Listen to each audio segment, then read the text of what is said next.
saya jadi faham kisah Nabi Musa itu. Oh, berarti nabi-nabi, wali-wali dijemputnya terhormat. Kalau dia nggak izin pun nggak dicabut, Pak. Nabi Musa karena beliau nggak izin, malaikat maut ngikutin time yang sudah ada di Lauh Mahfuz yang kita sebut takdir. Nabi Musa belum mau mati, ditahan dulu sama Allah. Sampai Nabi Musa mau beliau dicabut nyawanya. Hal itu terjadi juga pada Sayyidina Adam alaihissalam. Beliau lupa, itulah kelupaan pertama di alam semesta. Nabi Allah Adam alaihissalam waktu masih di surga, beliau ditunjukkan print takdir semua keturunan-keturunannya, termasuk kita ini udah lihat sama Nabi Adam. Jadi antum jangan merasa kita ini orang biasa-biasa aja. Nama kita ada di Nabi Adam. Binnya lengkap sama beliau. Ini anak saya nih, ini tanggal sekian, hari Sabtu, musim corona, dia masih ngaji gitu. Masuk Pak, dia lihat Pak. Nabi Adam melihat semuanya, beliau tertarik dengan seorang keturunannya bernama Daud alias David, ya. Daud. Nabiullah Daud alaihi salatu wassalam umurnya 30 udah mati harusnya. Lagi jadi raja, lagi sedang kuat-kuatnya. Sedangkan beliau ini untuk mencapai niat kesuksesannya harus nambah umur sekitar dari 0 sampai umur dia yang sekarang. Maka Nabiullah Adam mengatakan, ya Rabb, ini anakku, cucuku, tujuannya belum sampai. Kalau aku berikan 30 tahun umurku, insya Allah dia sampai. Dengan izin dia, engkau, maka dia sampai. Maka Allah izinkan, diberikanlah 30 tahun umurnya. Berarti takdir bisa dirubah nggak oleh kekasih Allah dengan izin Allah. Jadi takdir itu ada takdir Lauh Mahfuz, ada takdir Rahmaniyatul Arsy. Jadi takdir Lauh Mahfuz itu takdir kudrat iradat. Sedangkan takdir yang lebih besar itu takdir Arsy. Ar-Rahman 'alal 'arsy istawa.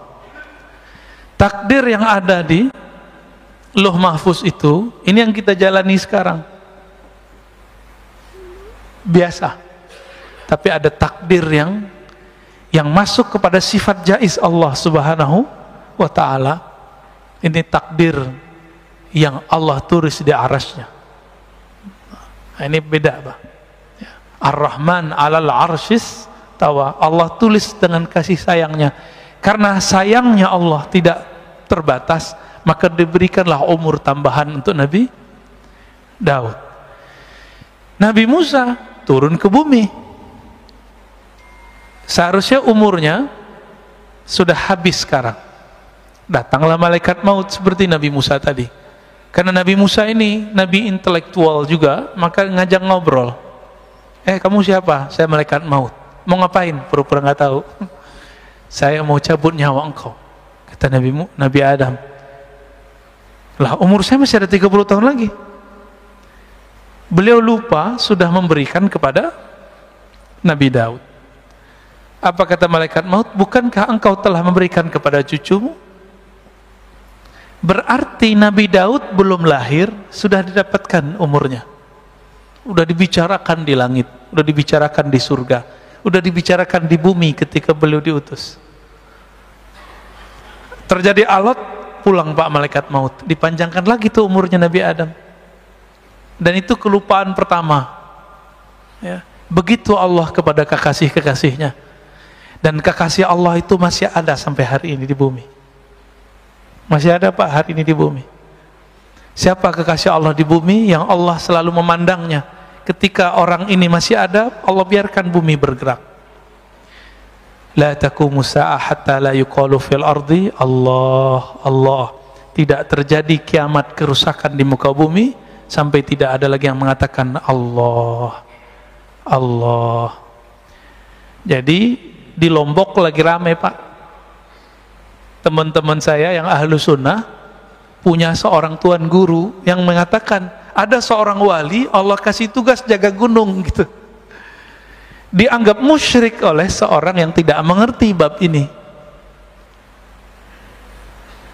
Oh, nggak ada yang diurus, yang ngurusin si gunung itu malaikat. Iya, tapi malaikat itu ngurus karena ada yang lebih utama di situ, yaitu seorang waliullah.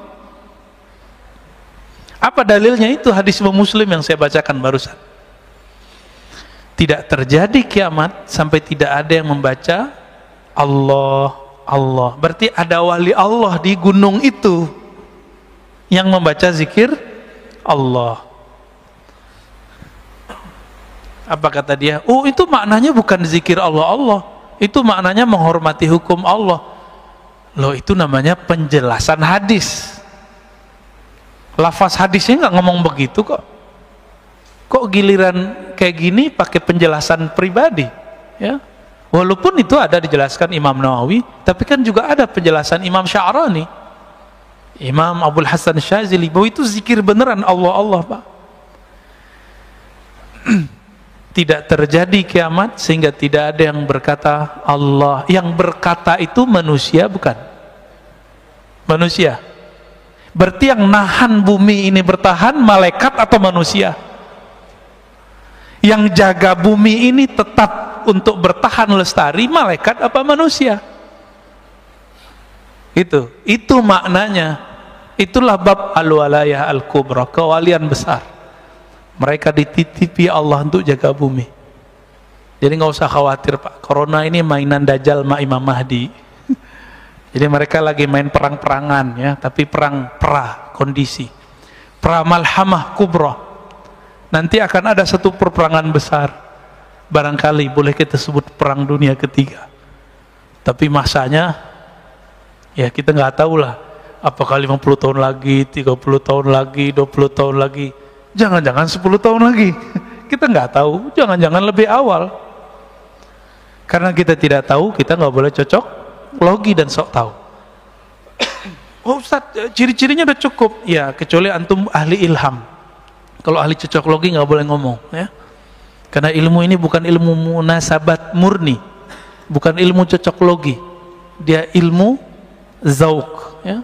Ada rasa yang Allah turunkan ke dalam kolbu manusia yang berzikir Allah, Allah tadi. Taib. Salah satu cara Allah mengenalkan dirinya kepada hamba, Allah buat suatu skenario, diciptakan satu makhluk, lalu si hamba ketakutan. Dan itu ditulis dalam kitab Al-Hikam. Bismillahirrahmanirrahim. Wa bisanadina al-muttasil al-imam al-arif billah ibn Ata'illah Sakandari qadasallahu sirrahu qala mata awhashaka min khalqih fa'alam annahu yuridu an yaftaha laka babal uns bih. Mata awhashaka min khalqih, kapanpun, saat kapanpun dia membuat engkau takut karena makhluknya. Awhashaka, membuat kamu ketakutan, min khalqih, karena satu makhluknya. Saya mau tanya, corona makhluk Allah atau dia diciptakan oleh selain Allah? Allah itu sebutan Tuhan. Orang Arab, orang-orang ahlu kitab menyebutnya Allah. Yahudi menyebutnya Yahu dalam bahasa Arab, dalam bahasa Ibraninya Yahweh. Wahai dia, wahai beliau. Karena Yahudi tidak berani menyebut kata Allah. Tapi Yahudi pengikut Nabiullah Isa menyebutnya dengan El lima sabaktani, El Allah sama. Maka Allahumma itu bukan asli Arab, itu adalah bahasa Ibrani tua, bahkan Suryaniyah lama yang dulu pernah dipakai Sayyidina Adam sebelum ada bahasa Ibrani dan bahasa Arab. Itu beliau sudah pakai bahasa tua, bahasa Aramaik, namanya bahasa Aram, ya. Itu penyebutan aja, ya. Setiap kali dia membuat kamu ketakutan karena corona, kira-kira begitu terjemahan hari ininya. Sekarang zaman corona, Pak, ya. atau dengan virus apapun, atau dengan preman siapapun, atau dengan penguasa yang jahat manapun, atau dengan para teroris manapun, gitu. Fa'alam, maka ketahuilah, annahu yurid, bahwasannya dia sedang ingin yaftah babal uns, yaftah laka babal uns, membuka bagimu satu pintu ma'rifatullah bernama unsiyah. Apa arti unsiyah? Unsiyah artinya keintiman. Keintiman. Kadang-kadang orang takut dengan corona, tapi ada yang lebih berbahaya, yang lebih menakutkan. Takut karena maksiat, takut karena pernah bermaksiat. Semua kita pernah maksiat nggak, Pak? Bener, semua kita nggak ada yang nggak bermaksiat, maka nggak usah sok suci. Pernah maksiat nggak? Pernah maksiat. Nggak maksiat mata, maksiat telinga. Nggak maksiat telinga, maksiat lisan. Nggak maksiat lisan, maksiat kalbu. Kalaupun kita nggak maksiat secara zahir, kita maksiat dalam batin. Ustadz, saya nggak pernah iri, oke. Saya nggak pernah sombong, oke. Tapi pernah lupa nggak kepada Allah? Semua kita pernah lupa kepada Allah. Itu dosa juga, Pak. Pernah merasa lebih pintar dari orang nggak? Sering, tiap hari ya. Itu dosa apa namanya? Itu dosa besar loh, Pak. Kiber. Itu dosa besar, bukan dosa kecil. Saya pernah diizinkan Allah mentalkin seorang ulama.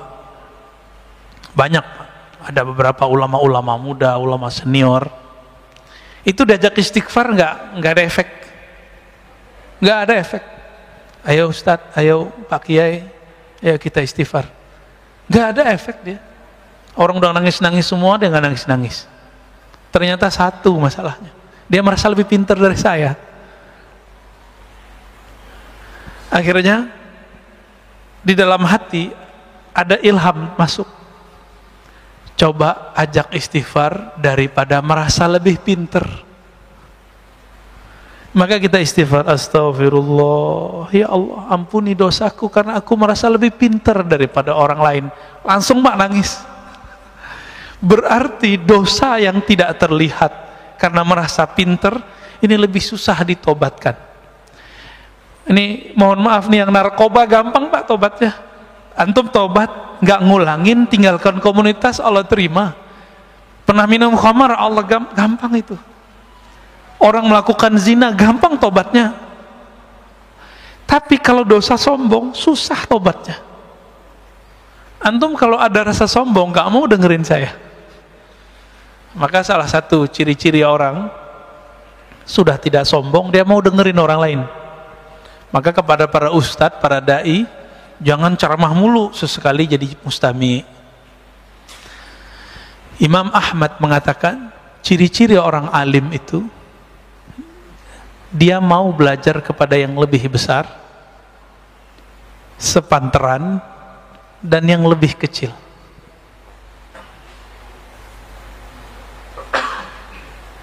Gimana? Udah pernah belajar sama yang lebih kecil belum? Belum ya? Umurnya, gelarnya, fisiknya, belum ya? Jarang ya? Jarang. Kalau umur sering, tapi kan gelarnya tinggi.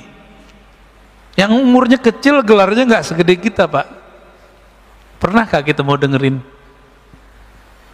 Nah, maka kalau para dai, para ustadz, jangan khutbah mulu tiap bulan. Harus ada satu kali sebulan dia nggak dengerin khutbah, dia dikhutbahin orang. Nah, syukur-syukur di rumah dikhutbahin bininya ya.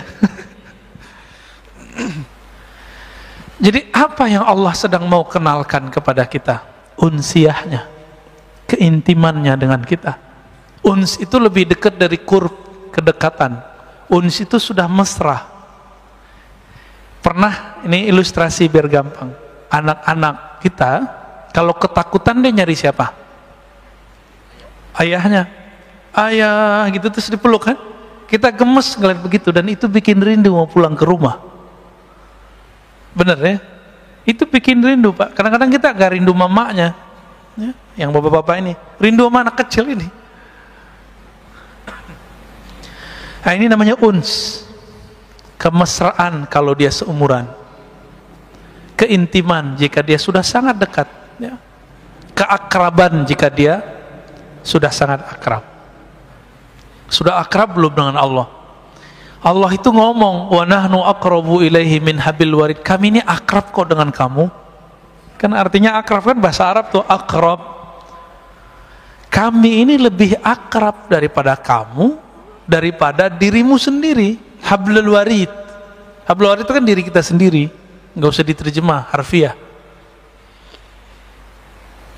Maka salah satu nikmat yang Allah berikan saat ini, saat corona ini adalah nikmat unsiyah. Sebelum keluar doa dulu nggak? Biasanya dulu keluar aja kan. Sekarang ya Allah jaga aku dari corona.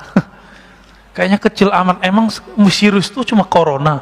Banyak pak virus selain corona. Saya nggak kena corona kemarin, kena batuk, kena flu sebulan yang lalu. Sekarang sisa batuk kering dikit batuk. Ini bukan batuk corona loh pak ya. Saya udah pernah corona setahun lalu. Ya kalau versi Ustadz Fulan kan kena corona munafik. Berarti saya munafik pak. Ya nggak usah jauh-jauh nuduh orang munafik, kita munafik. Tapi kan tega amat nuduh begitu. Kiai kita banyak yang meninggal karena corona. Emang mereka munafik? Habis yang bilang munafik kena corona dia. Ya salam.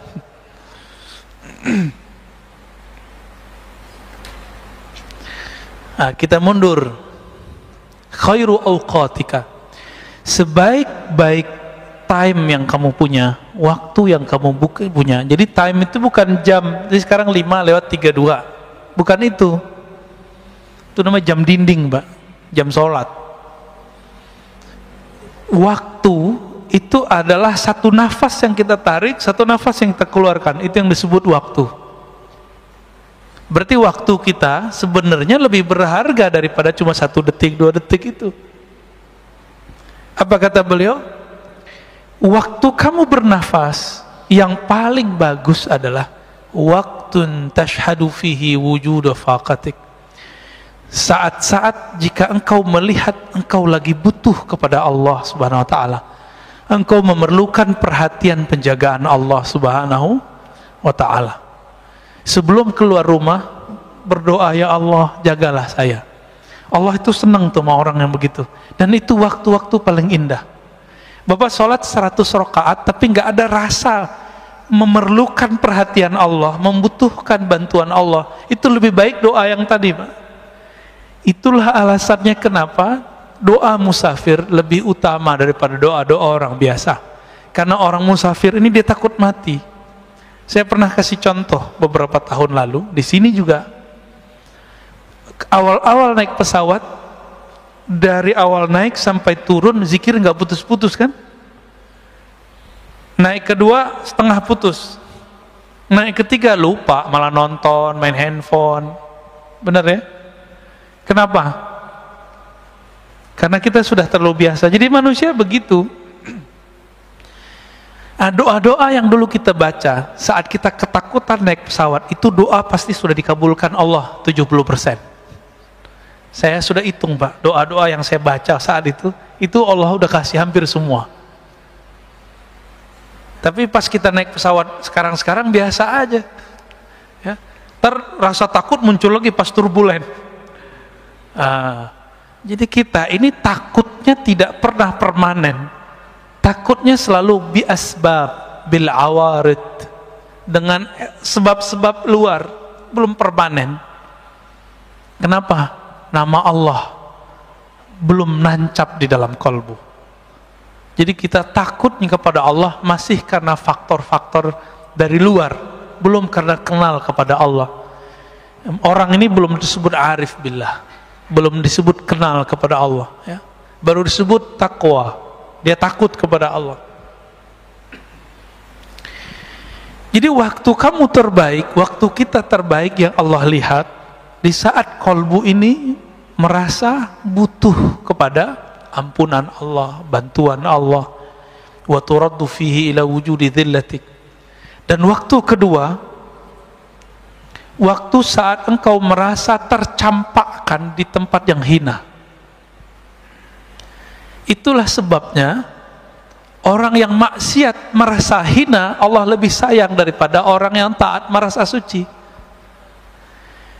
Jadi saya katakan, wahai diri yang pernah bermaksiat, jangan putus asa kepada Allah.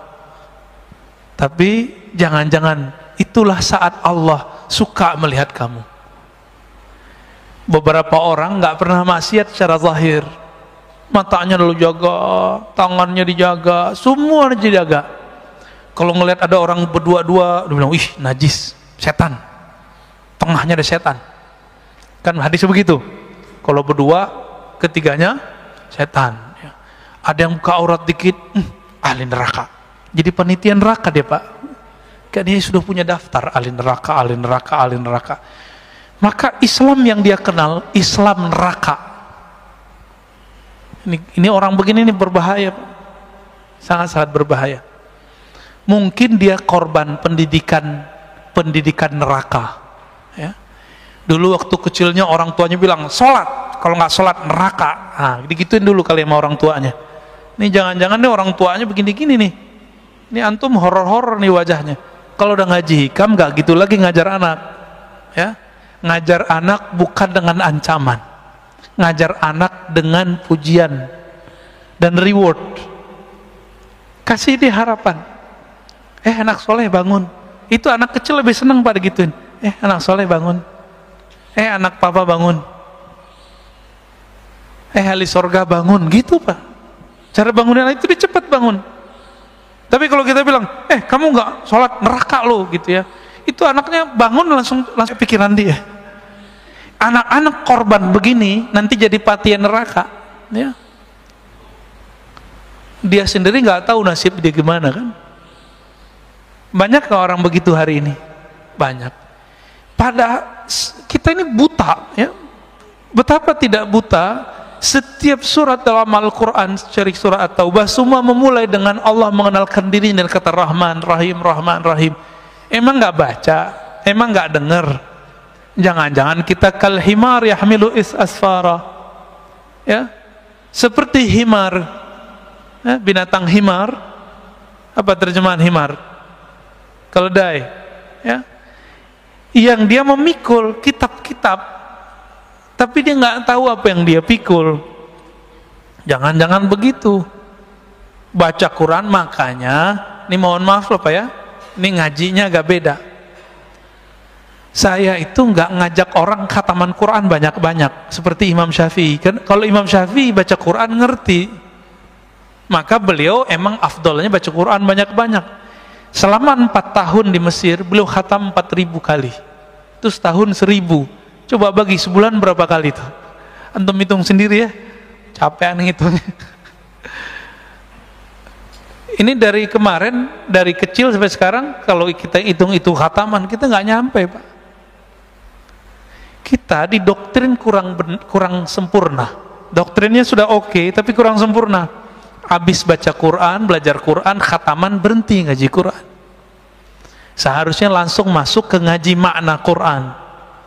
Dulu waktu saya masih MTSN, SMP, selesai khataman, saya belajar ke kampung di seberang. Jadi kita ada 20 menit ke sana.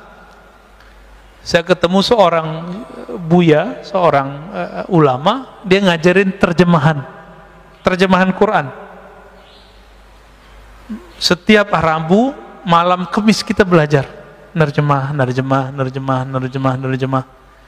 Karena keberkahan itulah saya bisa baca kitab sekarang. Ya. Padahal nggak nyantri seperti teman-teman pesantren, ya. Saya nggak nyantrinya di surau aja, pindah surau, gitu-gitu aja udah. Nggak pernah nyantri seperti teman-teman, kecuali setelah kuliah. Pas kuliah baru saya masuk pesantren. Ya. Tapi teman-teman di pesantren, karena korban pendidikan kurikulum neraka, ya, kurikulum ikop, dikit-dikit diikop, akhirnya udah nyantri 6-7 tahun gak bisa baca kitab karena sekolahnya tegang. Sekolah itu harus tenang, anak-anak harus cinta. Jadi ketika beberapa tahun setelah saya bisa baca kitab, teman-teman yang belajar kitab nggak bisa baca kitab Pak dari pesantren. Nanya, enti kok bisa baca kitab? Tipsnya apa? Jawaban saya cuma satu, cinta. Kamu sudah cinta belum dengan kitab yang kamu pelajari? Sudah cinta belum dengan guru yang ngajarin kamu? Jadi saya nggak pernah ngapalin Pak selama berapa tuh ya, 6 tahun itu bahasa Arab nggak ngapalin. Anak kelas 3 ya, mau mereka ujian, itu mereka datang mau murojaah kitab dengan saya. Padahal kita baru kelas 1 dan kelas 2. Apa rahasianya? Cuma cinta. Saya cukup ingat kitabnya, ingat guru yang saya sukai itu, bukan cinta fisik. Cinta ilmunya. Itu langsung ingat semua terjemahannya, maknanya, lembaran-lembarannya. Maka kalau ingin mengajari anak supaya pinter, jangan diajari dengan ancaman. Ajari dia mencintai ilmu yang dia pelajari. Baik.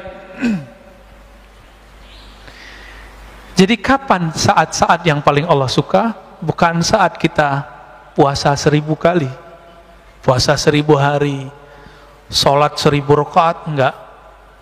Allah sangat suka kepada hamba 2 saat.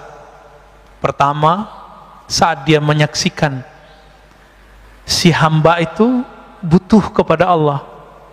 Berarti Allah ini sangat suka jika hamba itu bermanja-manja kepadanya. Apakah sudah bermanja-manja kepada Allah malam tadi? Belum ya? Kita merasa kita pinter ya, hebat, saya bisa lo tahajud. Orang begini Allah nggak suka lihat Pak. Tapi ketika dia bangun, alhamdulillah ya Allah, Engkau bangunkan aku. Ketika sujud dia mengatakan, ya Allah, malam ini banyak orang yang tidak bisa sujud. Sekarang Engkau takdirkan, Engkau gerakkan kepalaku untuk sujud. Dibaca ayat, dia katakan, ya Allah, lidah ini banyak dosa, tapi Allah izinkan membaca namamu. Nama Allah berat nggak? Saya udah pernah nyebut ini Pak. Nama Allah berat nggak? Kurang berat apa? Nama ini jika ada di bumi, satu orang jadi bumi nggak jadi kiamat. Maka orang yang paling sakti di dunia bukan orang yang kebal, bukan orang yang pindah tempat sesaat. Orang paling sakti di dunia, orang yang di kolbunya ada nama Allah. Allah itu. Semakin banyak nama Allah di kolbu, semakin orang ini sakti di sisi Allah, bukan di sisi makhluk Allah. Jadi antum itu nggak sakti kalau nggak bisa nahan kiamat. Kalau cuma bisa nahan-nahan debus doang mah biasa itu. Ya.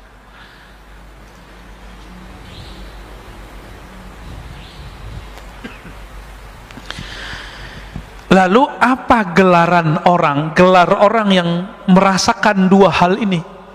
Merasa butuh kepada Allah, memerlukan Allah, dan merasa hina di hadapan Allah. Apa sebutan orang ini? Sebutannya Abdullah, hamba Allah. Maka antum coba lihat, ini gelar Nabi loh ya. Jadi Nabi itu, ini sering dipahami terhadap tasawuf. Orang nuduh Imam Al-Hakim At-Tirmizi, ahli hadis yang sufi, Ibn Arabi yang sufi, mengatakan wali lebih tinggi dari kenabiannya.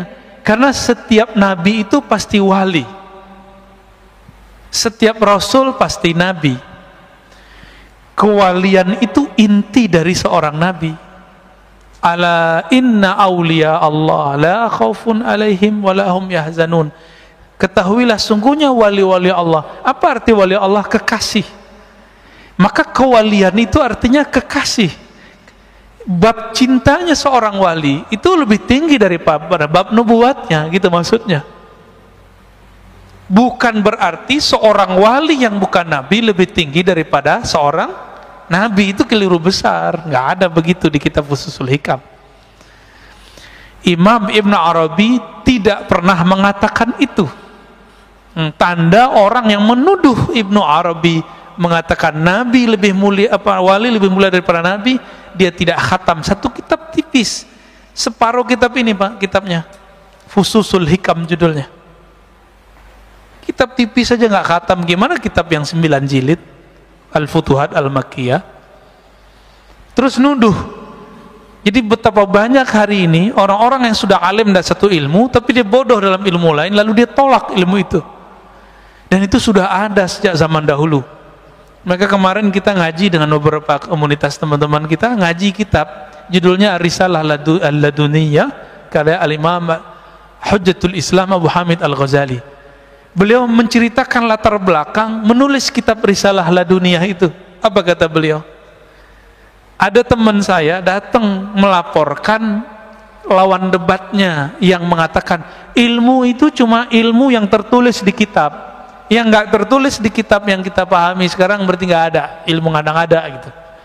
Maka belum nulis kitab Ar-Risalah Al-Laduniyah. Ini saya mau nanya Pak, ilmu itu yang di kitab ini atau yang dalam hati saya?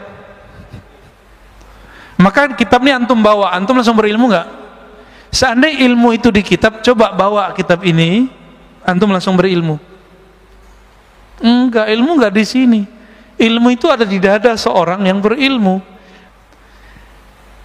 Coba kalau yang pakai levis itu ustadz lagi mau khutbah, kira-kira diturunin orang nggak Pak? Panitia langsung turun tangan. Lu ustadz beneran? Digituin paling ya. Teman saya hafiz Quran, cuma dia levis mulu Pak, nggak pakai kopiah. Ada jadwal dia jadi imam. Pengurus bilang, imam kok begini? Emang saya begini katanya. Ya udah ente nggak usah jadi imam. Marah juga tuh panitianya, karena konsep orang awam imam itu pakaiannya khas ya, begitu harus ya kayak gini lah ya, pakai jubah luar, pakai gamis, pakai baju koko, padahal baju koko mah bajunya Ahok tuh ya. Koko mah Ahok sama nggak tuh? Sama Pak. Koko kan kakak bahasanya orang Chinese ya. Baik. Di Quran ya banyak sekali ayat yang menyebutkan kata hamba sebagai makom tinggi para nabi.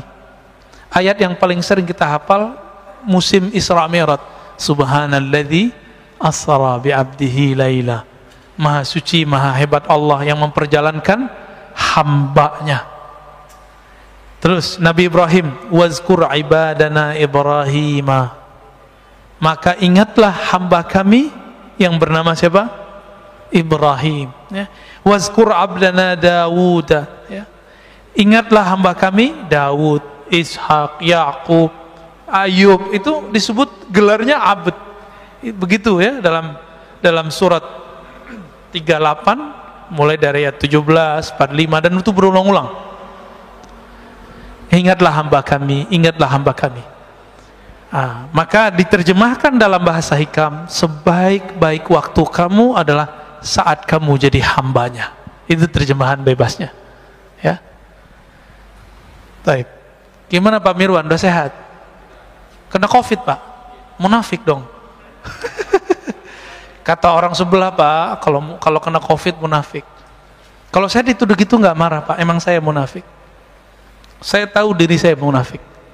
Allah suruh banyak zikir, kita dikit zikirnya, ya kan? Allah suruh sedekah, kita sedikit sedekahnya. Allah suruh senyum, kita sedikit senyumnya. Benar nggak kita munafik? Oh kalau mereka orang suci Pak, mereka nggak perlu ya. Tapi kalau datang COVID langsung habis deh. Gimana? Langsung tanya jawab atau gimana? Atau langsung hikam? Kayaknya lanjut hikam ya. Ini bagian akhir lah ya. Ciri-ciri doa kita langsung diijabah Allah. Mata atlaqa lisanaka bit-talab fa'alam annahu yuridu an yu'tiyaka. Kapanpun saatnya atlaqa, Allah mengitlakkan. Apa arti itlak? Melancarkan lisanmu sehingga tidak ada beban dalam melafazkannya, dalam memintanya. Fa'alam, maka ketahuilah saat itu Allah sudah langsung menjawab. Saya mau tanya lagi Pak, adakah di dunia gerakan yang bukan digerakkan Allah? Ada nggak? Kalau ada berarti ada Tuhan selain Allah. Gimana? Jadi yang gerakin kita doa itu siapa sih? Allah. Kita usaha, mentok, pusing, tahu-tahu kita ada aja jalannya. Yang membuka jalan itu siapa? Kita atau Allah? Oh, itu kan koneksi saya, Ustadz. Kita sudah menuhankan diri sendiri. Hati-hati. Afara'aita man ittakhadha ilahahu hawa. Maka apakah engkau melihat orang yang menjadikan Tuhan dia, pujaan-pujaan dia, yang dia puja-puji itu dirinya sendiri. Jika orang alim dia merasa dirinya pinter, tuh lihat saya, jamaah saya banyak, gitu. Tuh lihat saya, ilmu saya banyak. Nah, orang begini sudah menuhankan dirinya. Mau dia gelarnya mursyid, mau gelarnya doktor, LC, MA, kiai 1000 kali, itu tetap di dalamnya iblis. Orang yang memuji-muji dirinya sendiri itu iblis, Pak. Nauzubillah min dzalik. Kecuali dia memulangkan pujian itu kepada Allah Subhanahu wa taala. Yang berhak dipuji siapa? Allah, ya. Maka orang yang memuji dan memusuhi kita itu gerakan dari Allah. Marah gak Allah menggerakkan? Marah gak? Maka jangan terlalu senang dipuji orang, jangan sedih juga kalau dicaci maki orang, karena itu semuanya gerakan dari Allah. Wa ma tasyauna illa ayyasha Allah. Tidaklah engkau berkehendak kecuali kehendakmu tunduk kepada kehendak Allah Subhanahu wa taala. Ada seorang anak muda, belagunya bukan main ngomong kepada saya, ya. Kita ngaji hikam, dia seorang marketing. Dia bilang, Ustadz itu nggak ngerti ilmu marketing. Oh iya, terus gimana? Marketing itu kita harus campaign, iklan, bla bla bla bla, segala macam dia ngomong. Setengah jam dia ngaji hikam, Pak, jadinya. Hikam ala dia. Oh gitu ya, ya saya yain aja. Ya. Karena orangnya udah nggak bisa masuk, jadi udah defense. Ya. Sekali doang ikut kajian kita udah nggak mau ikut lagi. Kita ngasih rahasia rezeki biar dia nggak terlalu nafsu, terobsesi. Ntar kalau dia terobsesi tinggi, merasa ilmu marketingnya yang bikin laku, gagal, Pak, stres. Makanya banyak orang marketing tuh stres. Tiap hari itu lebih stres dari tukang cangkul, Pak. Orang nyangkul di sawah, pulang-pulang capek, tidur. Orang marketing udah jam 1 malam masih mikirin besok kayak ngapain gitu. Nggak keringetan, malah kerja di bawah AC. Tapi pikirannya tertekan terus, ya. Gimana pakai kecerdasan dia. Sahabat saya jadi fundraiser di salah satu lembaga zakat terkenal di Indonesia. Orang tamatan kuliah dakwah, Pak, nggak ngerti ilmu marketing versi ilmu marketing konservatif sekuler, konvensional lah istilahnya, ya. Karena sekarang ada istilahnya hukum positif, bank konvensional gitu, ya. Ini nggak punya tuh ilmu begitu. Tapi ketika dia jadi direktur fundraising, kenaikan fundraising itu melewati direktur-direktur sebelumnya yang ahli manajemen dan ahli marketing. Saya candain, Tat, ente pegangannya apa gitu? Ente pakai pelet ya gitu? Candainnya apa? Enggak, saya cuma pakai roti bulhadar, roti bulatos aja, Ustadz, katanya.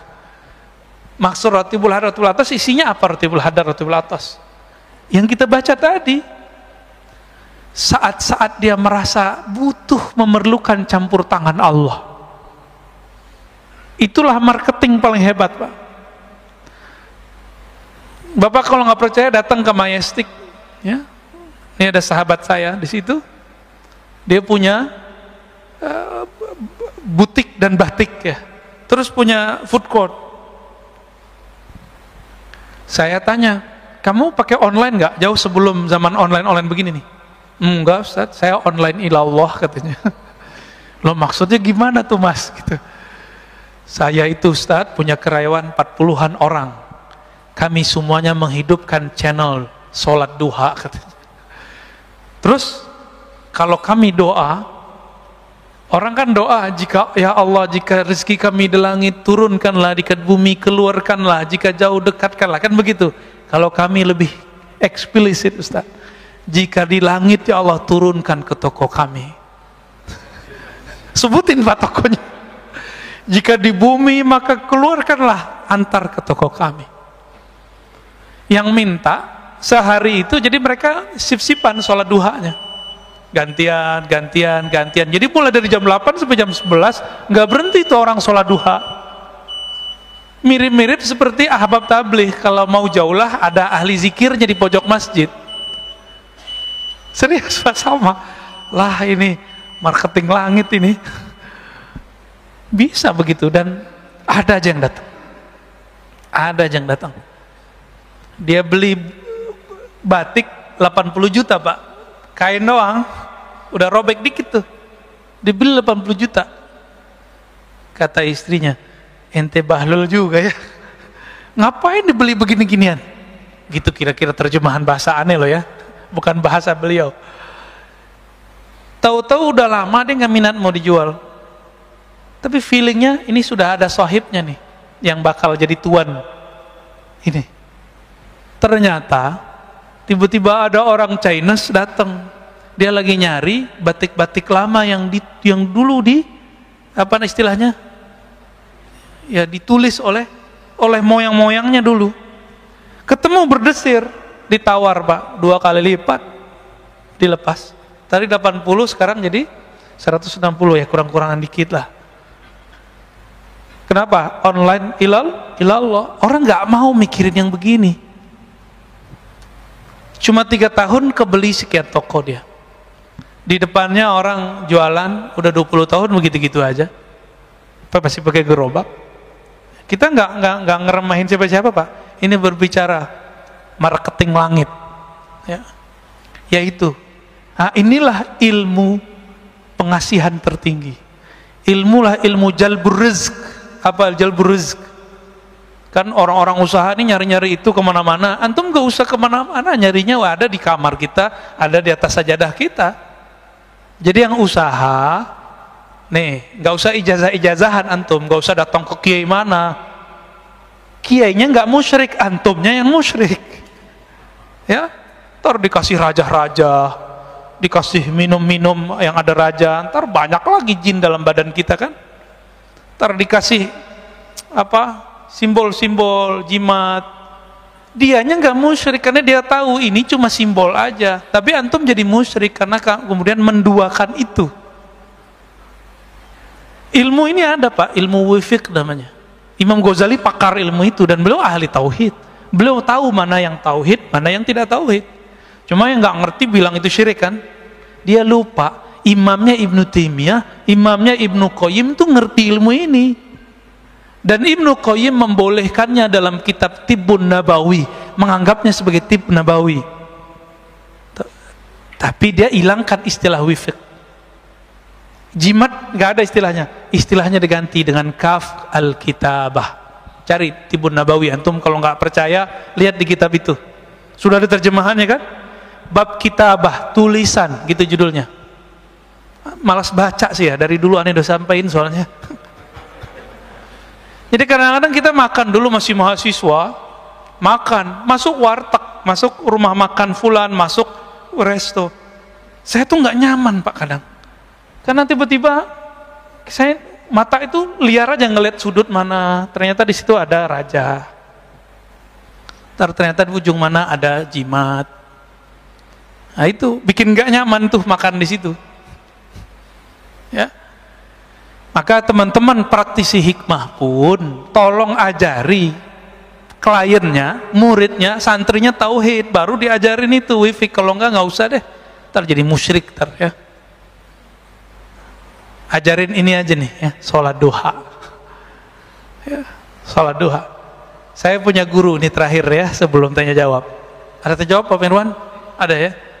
Guru saya dari remaja umur belasan tahun nggak pernah ninggalin duha Pak. Itu kalau pagi-pagi beliau beli telur atau beli makanan untuk anak-anaknya, kalau belanja di toko kelontong, itu toko itu laku sampai malam Pak. Kenapa? Berkah sholat dia. Dimanapun dia jalan diberkahi Allah. Ada dalilnya nggak tuh? Musyrik nggak tuh? Baca kitab biar nggak jadi musyrik. Dalam kitab Ibnu Mubarak, kitab Az-Zuhud disebutkan bahwa Jika ada seorang yang berzikir atau yang berjalan ke majelis ilmu atau berjalan ke masjid Allah, itu bongkahan bumi, debu-debu yang kita injak, dia berkata, wahai tanah di sampingku, saksikan aku diinjak oleh hamba Allah. Senang dia, Pak. Jadi kalau dibalik gimana? Kalau kita maksiat di bumi Allah, itu bumi ngutuk-ngutuk kita, Pak. Oi, cepetan pergi gitu. Semoga kamu ketahuan. Maka kita ketakutan kalau kita maksiat, Pak. Allahumma sholli ala nabiyina Muhammad. Di dalam Al-Quran surat Ali Imran sebagai ayat pamungkas daripada hikam ini, Allah Subhanahu wa taala berfirman, "Walaqad nasarakumullah bi Badrin wa antum adillah." Sungguh Allah telah membantu kalian bi Badrin saat perang Badar. Pakai bi, Pak, bukan pakai fi.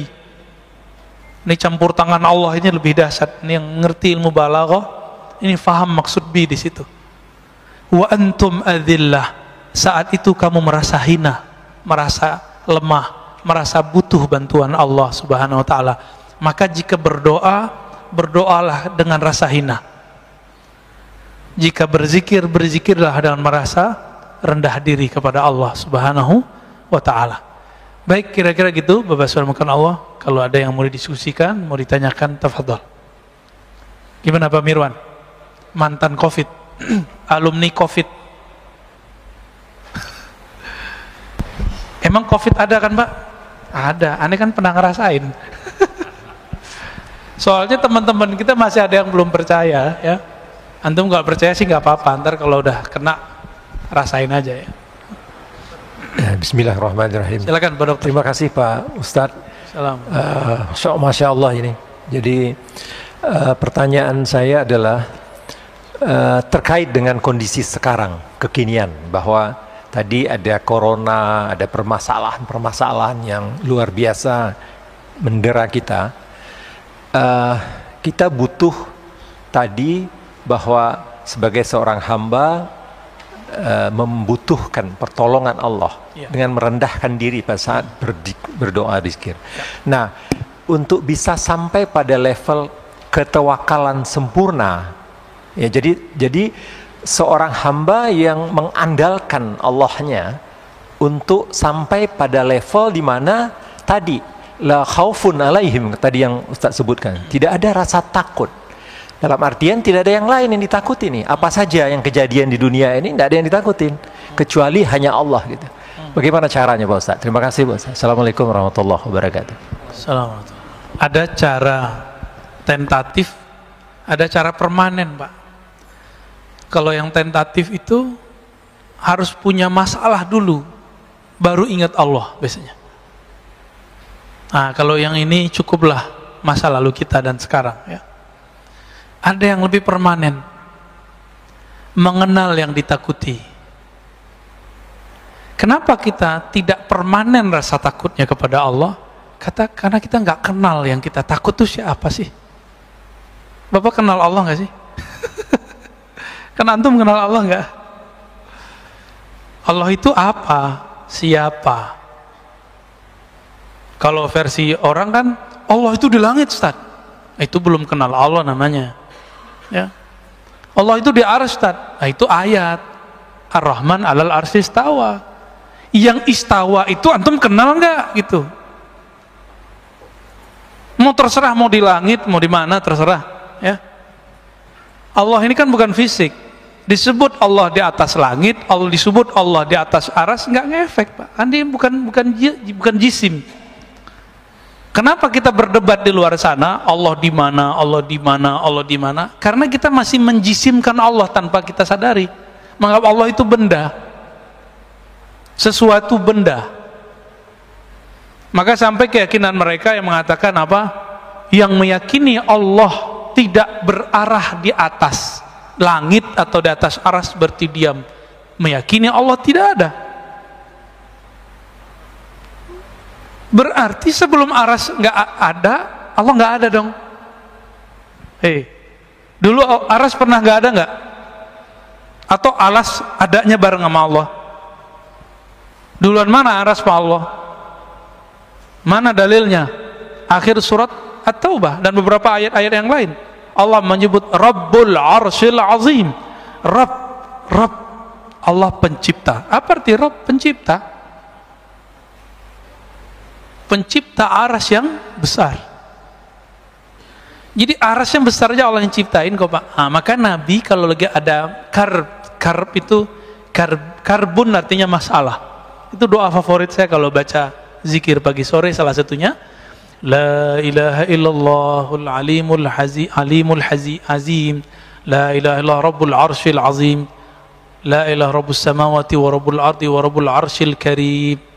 Tiada yang berhak disembah kecuali Allah, tiada Tuhan pencipta langit dan bumi, dialah ya Rabbul Arsyil Azim, pencipta aras yang besar.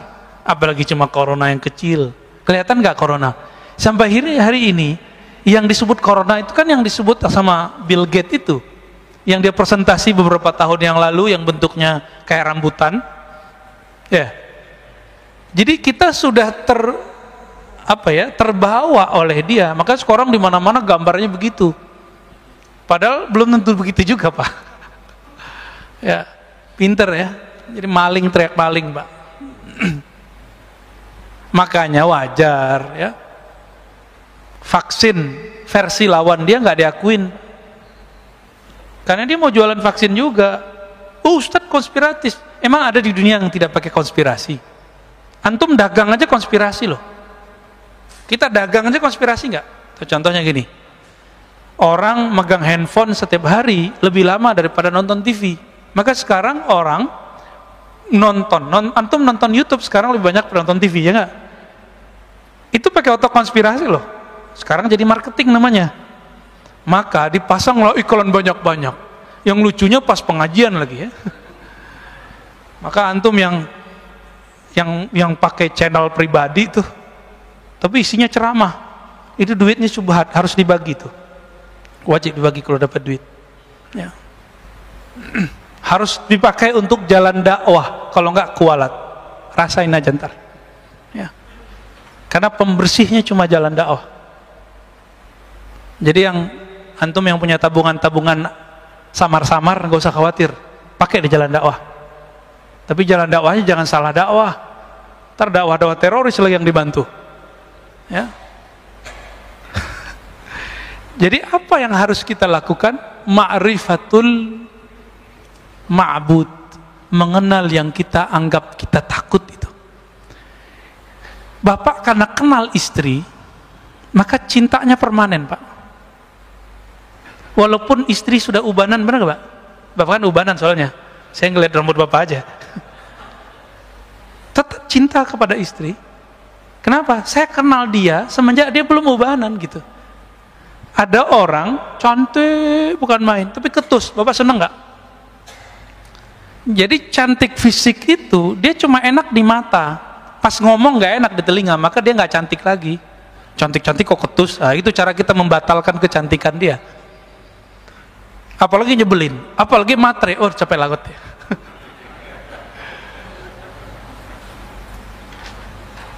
Nggak ada semua orang semuanya matre ya. Matre itu kan hubbul mal, hubbud dunia, cinta dunia.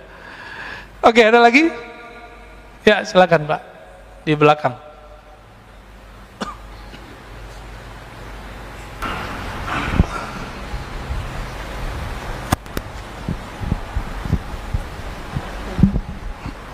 Bismillahirrahmanirrahim. Terima kasih Ustadz waktunya. Iya, sama-sama Pak. Yang membedakan manusia itu di hadapan Allah adalah ketakwaannya.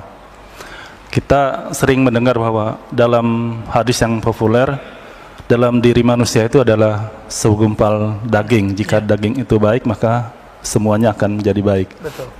Nah, kalau sudah demikian, maka dari strata yang bawah itu bisa menjadi lebih dicintai Allah daripada pribadi yang punya strata yang lebih tinggi karena ketakwaannya. Nah, bagaimana cara kita mengintegrasi amal, ilmu dan iman supaya kita menjadi kepribadian yang dicintai oleh dan diutamakan oleh Allah Subhanahu wa taala. Dan apa yang menyebabkan daripada ketiga integrasi ini yang mudah sekali copot, mudah sekali luntur, mudah sekali kalah dalam kita mencapai keridhaan Allah Subhanahu wa taala. Terima kasih. Wassalamualaikum warahmatullahi wabarakatuh. Assalamualaikum warahmatullahi wabarakatuh. Gak pakai teori Pak, pakai yang praktis aja ya. Masih ingat kisah orang yang suka baca kulhu? Dalam Sahih Bukhari, Kitab Tauhid, bagian akhir kitab, jilid terakhir. Kitab saya masih kitab kuning jadul, nggak ada nomornya ya. Kitab Tauhid, Darul Fikr yang lama. Di situ disebutkan bahwa ada seseorang pemimpin perang, setiap kali mimpin sholat, selesai satu ayat dia tutup dengan kulhu. Bahkan beberapa rakaat itu cuma kulhu, kul wallahu ahad, Allahus samad, sampai akhir. Akhirnya bikin yang di belakang bertanya-tanya, emang gak ada ayat lain? Kira-kira gitu ya. Kenapa sih ini orang bacanya ayatnya itu aja, Al-Ikhlas mulu. Pulang ke Madinah, sahabat-sahabat yang jadi makmum ini melaporkan apa yang dia lihat, padahal Nabi gak pernah menyuruh begitu. Ini artinya apa? Sahabat-sahabat itu menciptakan torikot-torikot ritual untuk dirinya. Ini dalil bahwa boleh seorang alim meramu dari dalil-dalil yang ada suatu amalan yang kemudian dia disiplinkan dan dia ajarkan kepada orang, disebut thariqah. Ini dalilnya. Apa kata Nabi? Coba tanya si fulan itu, kamu gak usah tuduh dia, tanya dia kenapa dia buat begitu. Jadi kita kalau ngikutin sunnah Nabi ini, kita nggak boleh ngejek orang ngamalin apa aja, nggak boleh ngejek. Kita konfirmasi, tabayun namanya. Kenapa sih kamu ngamalin ini? Sama orang yasinan kita tanya, kenapa kamu baca yasin? Ya. Sama orang ziarah kubur jangan langsung bilang dia syirik, khurafat. Kita tanya, apa yang kamu baca saat ziarah kubur? Baru bilang syirik atau nggak syirik.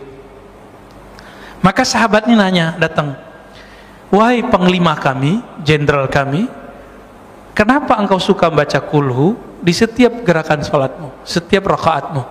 Apa jawaban beliau? Karena di dalamnya ada sifatur rahman, sifat-sifat Allah yang maha pengasih penyayang, aku suka membacanya. Lalu dibawa lagi kabar jawaban itu ke Nabi. Nabi kemudian mengatakan, sampaikan kepadanya. Nabi padahal secara wahyu sudah tahu, tapi konfirmasi itu wajib. Maka mursyid-mursyid, ahli-ahli firasat, kita nggak boleh berhukum dengan kasyaf. Kita bolehnya berhukum kalau sudah konfirmasi. Nggak boleh berhukum Pak dengan ilham, nggak boleh. Dia harus berhukum dengan hasil konfirmasi. Walaupun antum sakti mandraguna, ya, nanti banyak salah. Tak kayak zaman pilpres kemarin lagi, ya. Ya. Banyak kan ilham-ilham muncul, tapi salah terjemah semua. Ilhamnya benar, terjemahannya salah. Ya. Apa kata Nabi? Sampaikan kepadanya, sesungguhnya Allah yang Maha Rahman mencintainya. Jadi supaya Bapak mulia di sisi Allah, maka rutinkan baca kulhu Pak. Bapak sudah pensiun Pak ya? Sudah belum? Belum. Ya udah, musim libur Sabtu Minggu dan WFH, jangan kurang baca kulhu setiap sholat. Itu salah satu amalan Rasul sallallahu alaihi wasallam. Dalam hadis ini jarang diketahui orang. Nabi itu habis sholat nggak hanya subhanallah 33, alhamdulillah 33. Nabi itu setelah sholat kadang-kadang beliau menambahkan kulhu, qul a'udzu birabbil nas. Kalau bisa 11 Pak habis sholat. Ini hari Sabtu nih ya. Hari Sabtu. Bisa nggak ngamalin ba'da sholat 5 waktu 11? Ustadz angkanya dari mana? Udah ikutin aja ya. 11 itu menunjukkan banyak. Diulang-ulang nggak? Seperti sahabat itu ngulang-ulang, kita ulang kisah itu kembali. Ini torikot, namanya torikot Al-Ikhlas.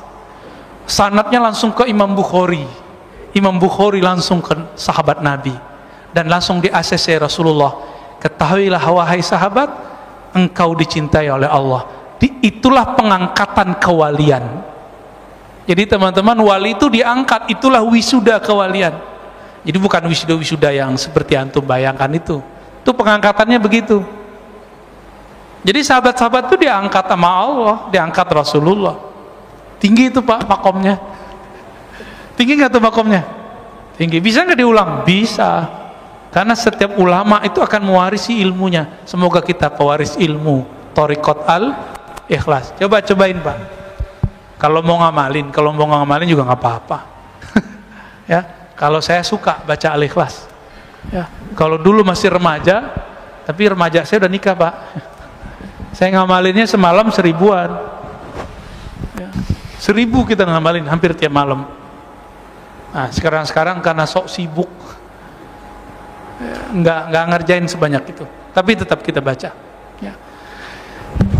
Oke, lanjut.